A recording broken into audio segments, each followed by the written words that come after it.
وضو تو الگ بات ہے، ہمارے تو پینے کے لیے بھی پانی نہیں ہے۔ اور پھر میں اچھا جتنا ہے اس کو اکٹھا کرو۔ صحابہ کہتے ہیں ہم نے مشکیزوں سے پانی قطرہ قطرہ جو بھی ملا ایک پیالے میں پانی اکٹھا کر کے حضور کی خدمت میں لے آئے۔ آپ نے اپنا ہاتھ مبارک اس کے اندر رکھا اس پانی میں۔ صحابی کہتے ہیں یفور من اصابعہ، حضور کی انگلیوں سے چشمے پھوٹ نکلے۔ اب اس معجزے کو بھی دیکھیں، اس معجزے کو بھی دیکھیں۔ وہاں تو پتھر سے چشمے نکلے تھے، پتھر سے تو چشمے نکلا کرتے ہیں، لیکن انگلیوں سے تو کبھی نہیں نکلتے۔ تو تمام صحابہ نے پانی پی بھی لیا، بھر بھی لیا، اپنے جانوروں کو بھی پلایا، پانی ختم ہونے میں نہیں آیا۔ تو یہ حضور صلی اللہ علیہ وسلم کا جو معجزہ ہے تقابلی طور پر موسیٰ علیہ السلام کے معجزے سے بہت زیادہ عظمت والا ہے۔ سیدنا عیسیٰ علیہ السلام، ان کو بھی اللہ نے بڑے معجزات عطا فرمائے تھے۔ سب سے اہم معجزہ یہ تھا کہ مردے کو زندہ کر دیتے۔ اب مردے کا زندہ ہونا کوئی معمولی سی بات نہیں ہے، ایک عظیم بات ہے۔ وَأُحْيِي الْمَوْتَىٰ بِإِذْنِ اللَّهِ،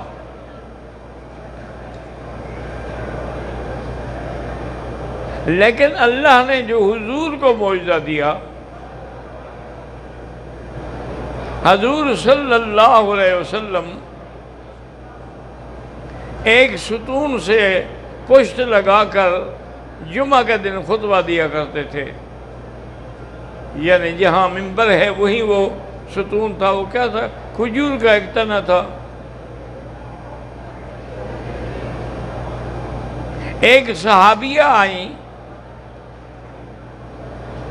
انہوں نے آگے عرض کیا کہ یا رسول اللہ صلی اللہ علیہ وسلم، میرا جو مکفول ہے نا وہ بہت اچھا کاریگر ہے، لکڑی کا درخان ہے، اگر مجھے اجازت دیں تو میں آپ کے لیے ممبر بنوا کے لے آؤں۔ آپ کھڑے رہتے ہیں ٹیک لگا کے۔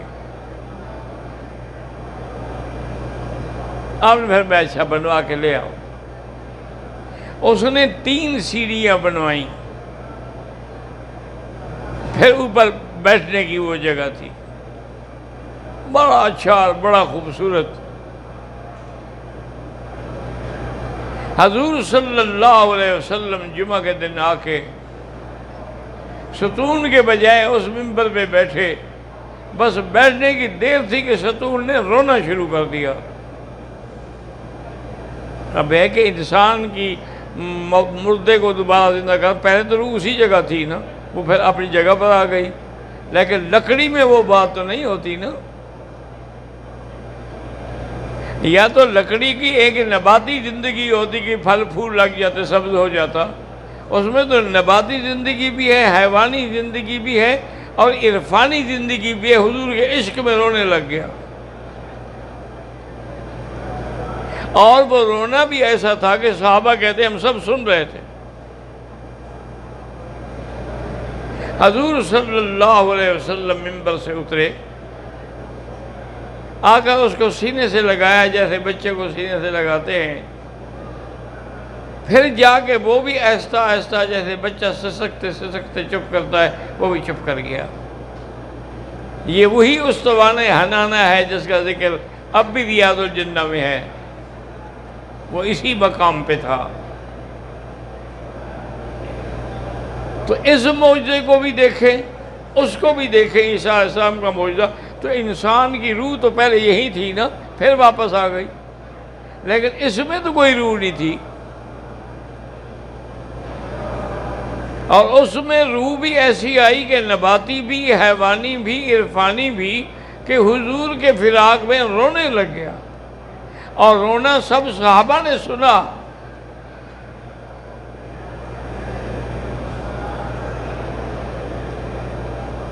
اسی طرح اللہ نے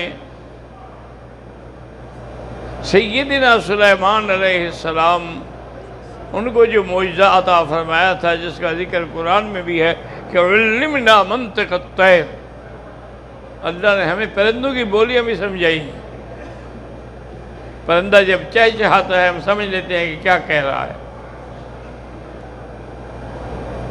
حتیٰ کہ حضرت سلیمان علیہ السلام ایک دفعہ ایک ایسی وادی سے گزرے کہ اس وادی میں چیونٹیاں بہت تھیں۔